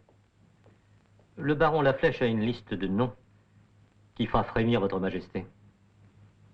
Malheureusement, les ennemis de votre majesté et ceux de la France se cachent jusqu'au milieu de nous. Remettez-nous cette liste. Il nous faut savoir quels sont les noms de ces mystérieux ennemis. Toute personne que votre majesté se trouve à milieu de soupçonner. Mais à 1000 lieues, en effet. Savez-vous au moins ce qu'il y a d'écrit sur ce papier? Nous vous posons une question, baron Laflèche. Répondez-nous. Sire, c'est moi qui l'ai rédigé. Ah oui. Alors lisez-le nous.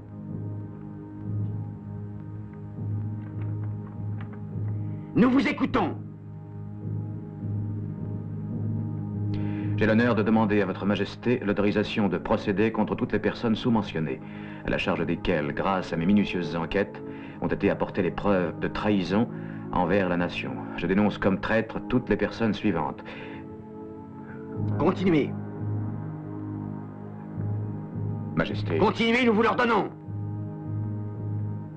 Je dénonce, pour l'instant, ceux que je considère comme étant ennemis du royaume de France. Louis XVI, Marie-Antoinette d'Autriche, le comte d'Artois, et principalement le baron François Laflèche. Disparaissez! Dehors!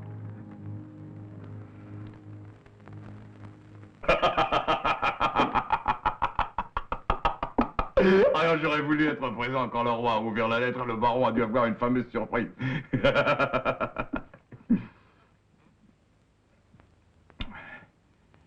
Vous avez risqué gros pour faire la substitution. Oh, au fond, ça n'a pas été si difficile. Bien sûr, un simple numéro de prestidigitation. Je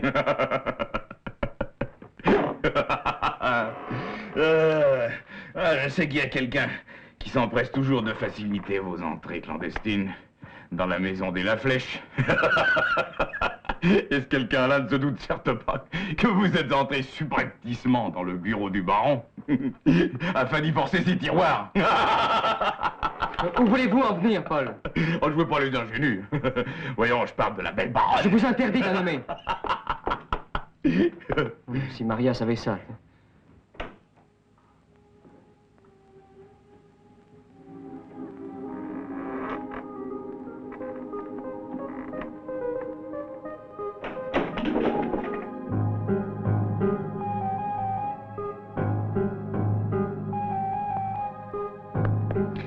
Bon.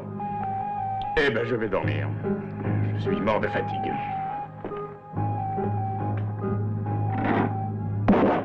Maria!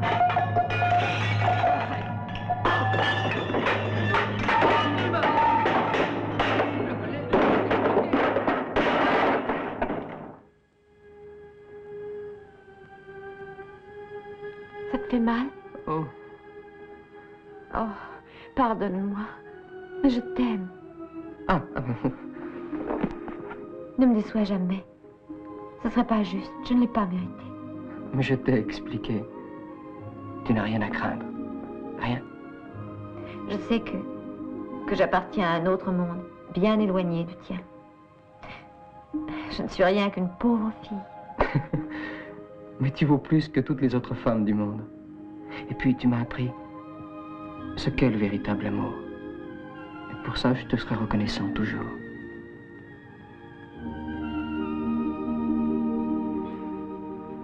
Un manquement grotesque qui nous attire le ressentiment du roi.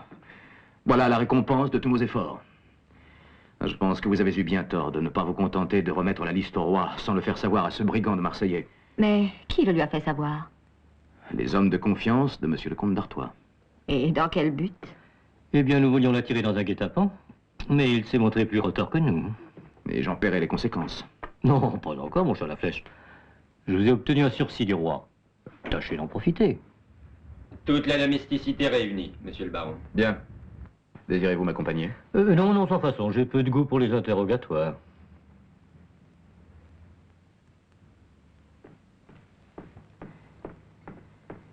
Néanmoins, ma chère, j'ai des questions à vous poser. À moi? À vous. Ah, si je puis vous être utile. Mais je ne vois pas comment. Essayez de vous rappeler avec qui vous avez parlé de cette fameuse liste. À personne? Impossible. Si le Marseillais l'a volée ou l'a fait voler, c'est qu'il était au courant. Donc, on l'a informé. Mais, excusez-moi, d'après ce que vient de dire mon mari, ce sont vos agents qui l'ont informé. Il le croit, mais ce n'est pas vrai. Je n'ai chargé absolument personne de cette mission. Je lui ai dit que je l'avais fait. Mais je m'en suis bien gardé. Qu'est-ce que cela signifie? Ça signifie que nous étions trois à connaître l'existence de cette fameuse liste. Votre mari, moi, et vous.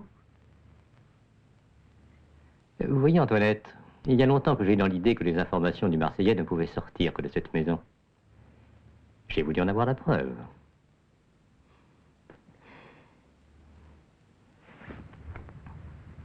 Autrement dit, c'est moi que vous soupçonnez. Ah non, ne dites jamais ce mot-là. Je peux tout au plus penser que, par étourderie, vous auriez confié à quelqu'un... Impensable. Mais en supposant même que je l'eusse fait par étourderie, comme vous dites, sachez que mes amis sont des loyaux sujets de Sa Majesté. J'en suis absolument convaincu. Mais supposez qu'un de vos amis est à son tour une amie. Et je n'entends pas, bien sûr, une honnête amie comme vous, mais une maîtresse. Et que cette maîtresse lui soit dévouée. Hey. Certaines femmes ont grand tort de confier leurs secrets à leurs amants. Mon cher D'Artois, vos suppositions sont d'un romanesque achevé. Vous voudrez bien m'excuser.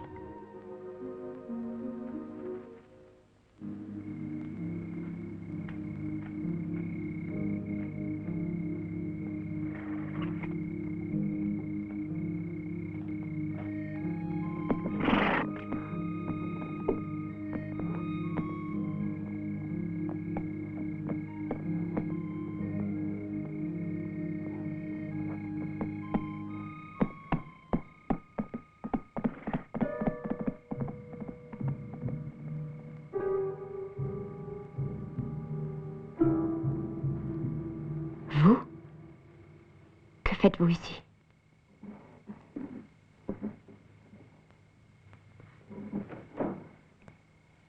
Vous avez suivi le comte de Verlaine et moi je vous ai suivi.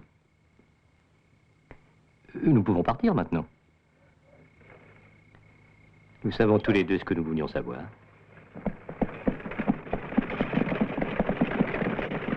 Le misérable. Jamais je n'aurais cru ça de lui. Je comprends votre douleur et votre indignation, ma chère. Vous avez aimé un homme indigne de vous. Vous trompez vulgairement avec une fille du peuple. Et ce qui est pire, une espionne. Vous devez les arrêter. Tous les deux. Le comte aussi? Lui aussi.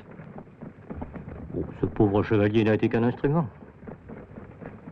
Et puis, si je le fais arrêter, c'est exactement comme si je vous faisais arrêter vous-même. Vous avez tous les deux commis la légèreté de raconter des choses qu'il aurait mieux valu taire.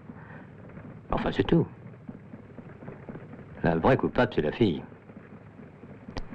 C'est elle qui doit être interrogée. Et vous verrez qu'à travers elle, nous arriverons jusqu'au Marseillais. Vous croyez? J'en suis sûr. Cette fille doit savoir où il se cache. Et pour ce qui est de lui arracher des aveux, je m'en remets à votre mari. C'est une besogne où il excelle. Oh, pour cela, je le sais. Mais, sous la torture, cette fille pourrait parler d'Henri et de moi? Ce n'est pas impossible. Vous comprenez que dans ma situation... Ah oui, je comprends. Si mon mari venait à savoir... Oui, je comprends. Non, on ne peut pas arrêter cette fille. Mais Antoinette, c'est le seul moyen que nous ayons pour le capturer. Mais ce serait ma perte. Non, on ne le ferait pas. Ah, c'est beaucoup me demander. C'est une chose qu'on peut faire seulement pour la femme que l'on aime. Et dont on est sûr d'être aimé.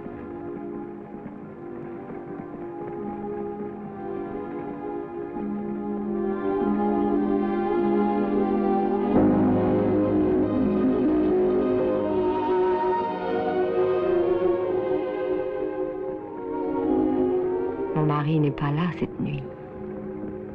Il est à Paris. Je sais. C'est moi qui l'ai envoyé.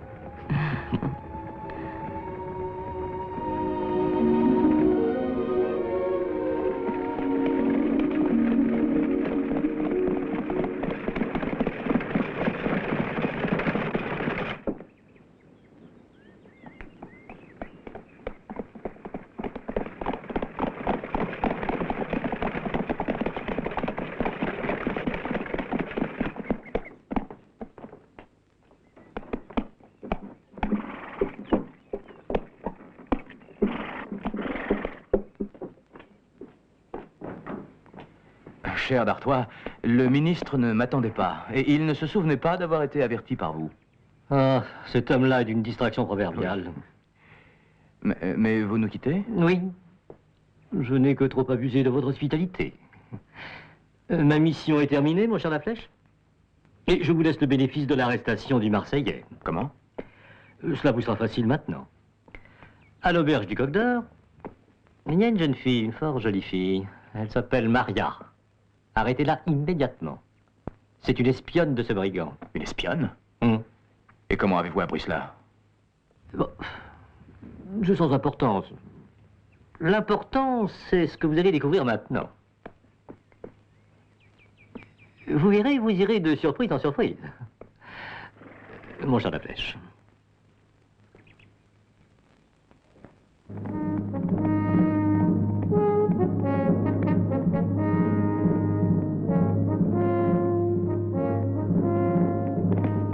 Votre maître est à la maison? Oui. Faut que je le voie. Ils ont arrêté Maria. Il n'y a plus qu'à attendre ce brigand. Depuis que cette fille est tombée entre nos mains, nous sommes les plus forts. S'il tente de la libérer, tout est organisé pour le prendre au piège. Regardez. J'ai suivi vos instructions à la lettre.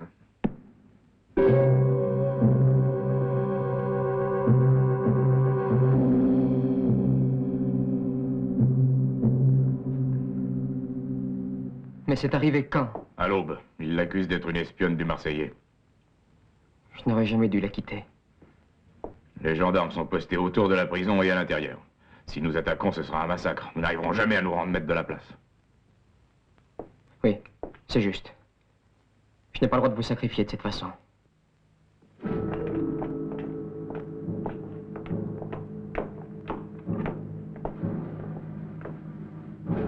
Elle s'est évanouie.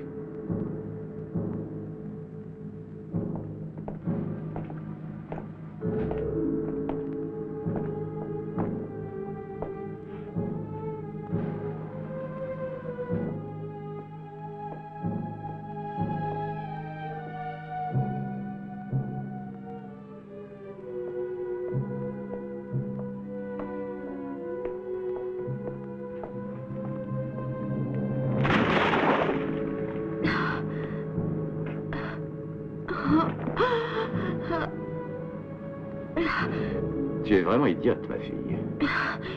Tu n'as pas compris que nous n'aurons aucune pitié de toi. Je poursuivrai cette séance tant que tu ne m'auras pas dit qui est le Marseillais. Tant que tu ne m'auras pas dit où il se cache. Baron Laflèche!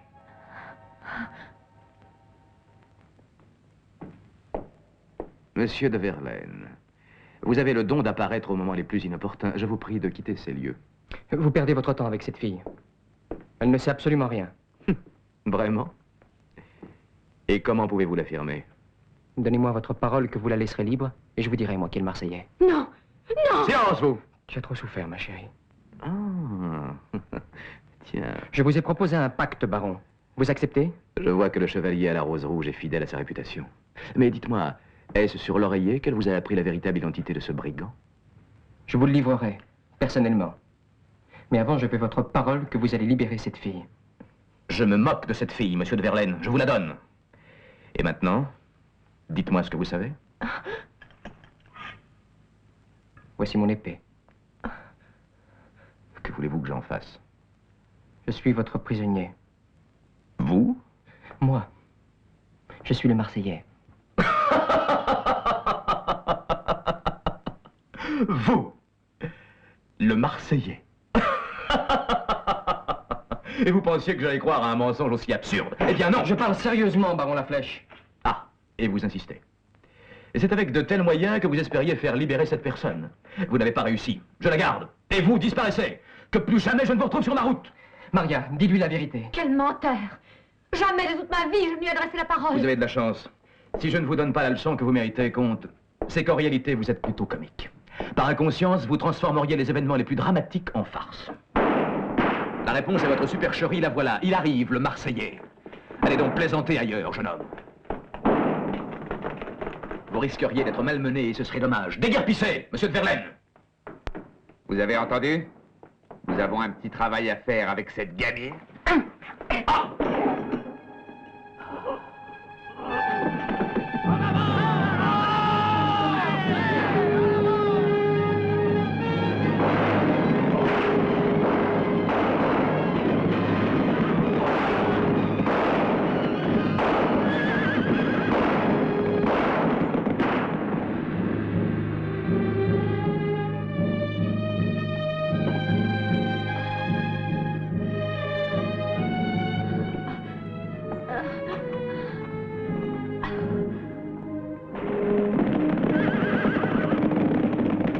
pouvons rien faire, Paul. Attendons le Marseillais. Le Marseillais est allé chercher Maria. Pour la sauver, il va se dénoncer à la flèche. La prison est infestée de soldats. Il n'y a pas d'autre solution, on doit aller le chercher. Laissons les chevaux. Nous allons essayer d'entrer en rasant les murs. Vous deux, à la fenêtre là-bas, vite. Vous autres ici.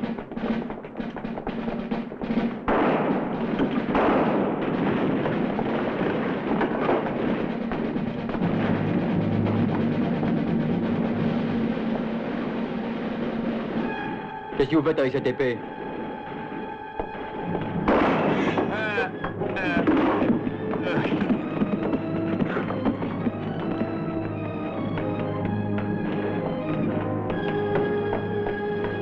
Nous sommes pris au piège, Maria. Un sinistre piège. Il y a au moins une centaine de soldats. Mais les nôtres attaquent. C'est sans espoir. J'avais pourtant donné l'ordre à Paul de ne pas le faire.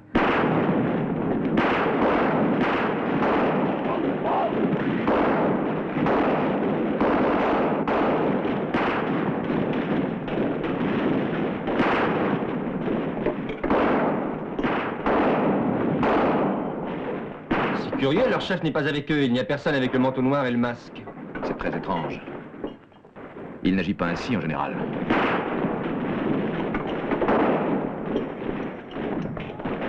Viens, Maria. Vite. Viens vite. C'est la seule issue. Tu verras, nous trouverons une sortie. Attends, un instant. Il faut trouver une barre pour fermer la trappe.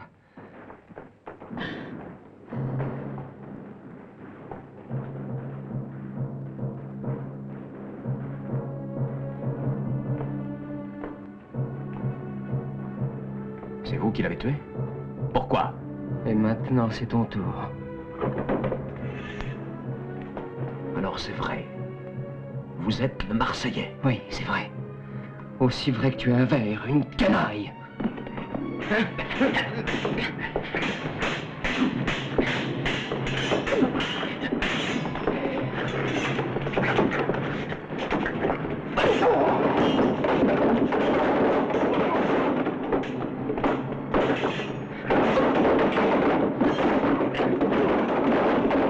Descends, Maria, vite!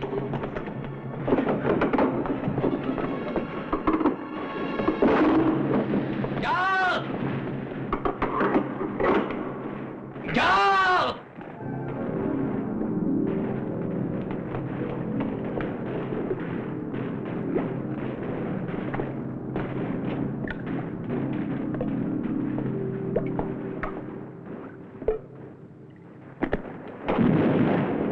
Arrêtez! Arrêtez! Il faut nous réorganiser, autrement nous n'y arriverons pas. Nous allons tous nous faire massacrer.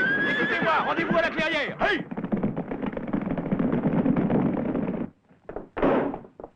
Nous les avons repoussés, monsieur le baron. Alors, tu n'arrives pas à casser ces planches. Qu'est-ce que tu as dans les bras? Ce n'est pas si facile, elles sont bardées de fer. Bah. Il y a peut-être une autre solution pour faire sortir ces gredins. Et laquelle?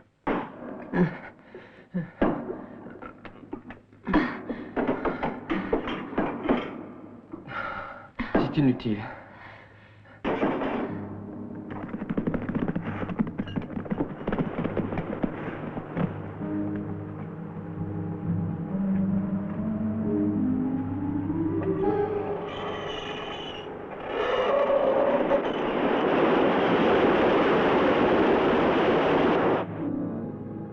Ils ne tapent plus, Henri. Ils ont compris que jamais ils ne pourront défoncer cette trappe. Oui. Oui, mais il faut que nous trouvions une solution. Mon pauvre moi, je n'ai rien d'autre à t'offrir. Je suis vraiment désolé. Je t'en supplie, ne plaisante pas. Il faut sortir d'ici. Oh, si seulement je trouvais une idée. Tiens, voilà, je crois que je l'ai trouvé. Passez ce joli cercle autour du cou de la flèche. C'est un vieil instrument de torture. Ça se referme lentement. C'est plutôt lui qui pourra faire ça. Maria, tu deviens pessimiste, toi? Henri, regarde-le, regarde!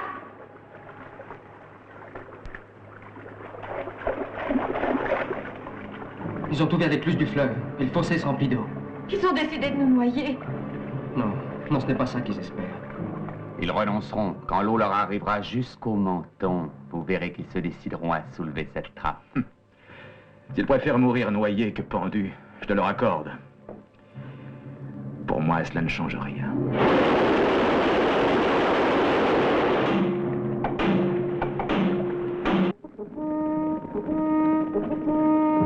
Faites le nécessaire pour les blessés. Je vais avec Pierre et Goro chercher des armes. Que chacun ramène ici le plus d'amis qu'il pourra trouver. Rassemblement à la clairière avant le coucher du soleil. Nous devons faire vite. Il n'y a pas un instant à perdre. Allez, en route. Allons-y, les gars. En avant!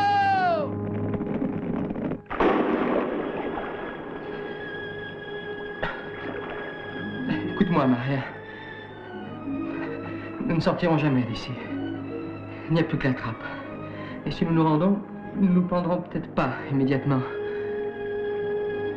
Et on peut toujours espérer que Paul, avec les autres, cette nuit... Je sais, Henri.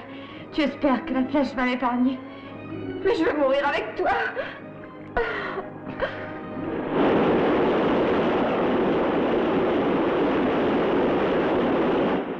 Baron la flèche, l'eau déborde. Ah oui, regardez. Le souterrain est complètement inondé. Ils ont choisi leur mort. Je veux récupérer les corps tout de suite. Nous les exposerons sur la place afin que les gens voient à quoi ressemble un bandit mort. Allons, dépêchez-vous. Fermez les écluses immédiatement. Paul! Paul! Un des nôtres arrive à l'instant de Paris. La fête est commencée. Ça y est, à Paris, le peuple s'est révolté. Dans certains quartiers, la garnison s'est soulevée aussi contre le roi. Pour l'instant, libérons le Marseillais. Et demain, si nous avons réussi, nous irons tous à Paris avec lui. Oui, à Paris!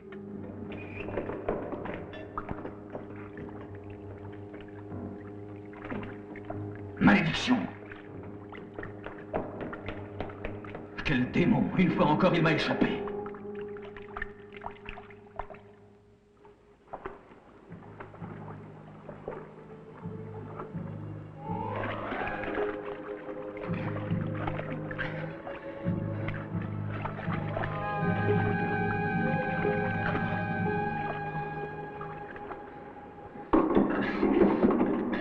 Ils se sont enfuis par là. Avec cet engin, il a forcé les barreaux. Et nous inondions tranquillement le souterrain. Brillante idée, en effet. Vous pourrez entendre rire la France entière si nous ne l'arrêtons pas. Avez-vous compris, Rambouillet? Je joue mon prestige, ma carrière et ma tête. Nous devons le rattraper, il le faut. Suivez le cours du fleuve, sillonnez la campagne sans épargner le moindre recoin. Vous m'entendez, Rambouillet? Vous devez me le rattraper. Cherchez partout. Battez tous les buissons.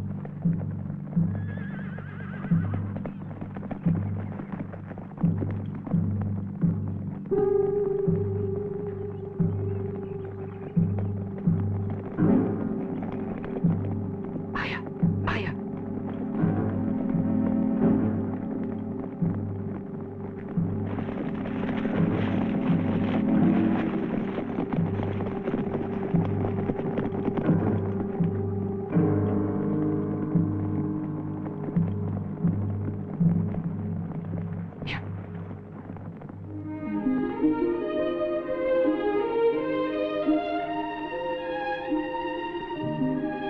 Regarde, Maria.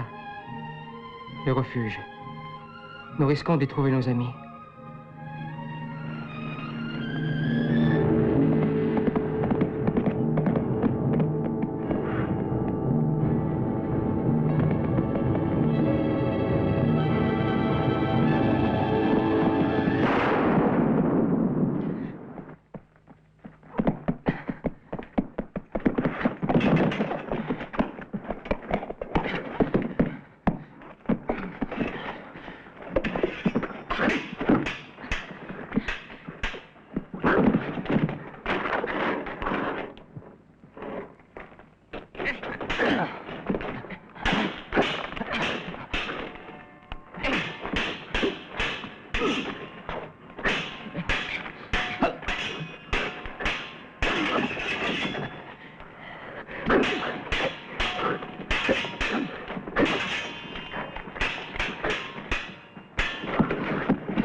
Attends!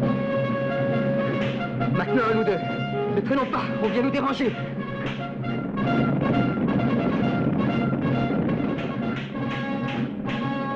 Attention, Henri, ils arrivent! Les voilà!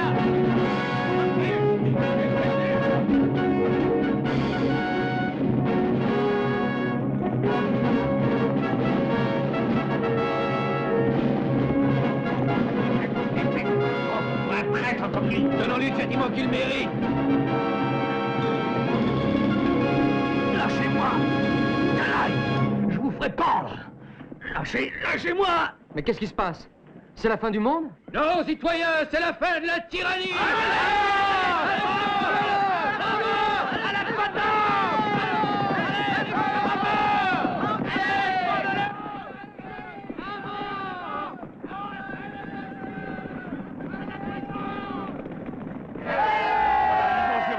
Elle est passée de notre côté. À Paris, le peuple s'est soulevé, il a pris la Bastille, la victoire est à nous, c'est un grand jour pour la France. Nous pourrons enfin inscrire sur sa tombe le véritable nom du Marseillais. Mais Henri, que dis-tu? C'est une longue histoire. Et je crois bien que je te le raconterai. Pourtant, non mais enlève ça. Une femme armée a toujours été un danger qu'il vaut mieux éviter.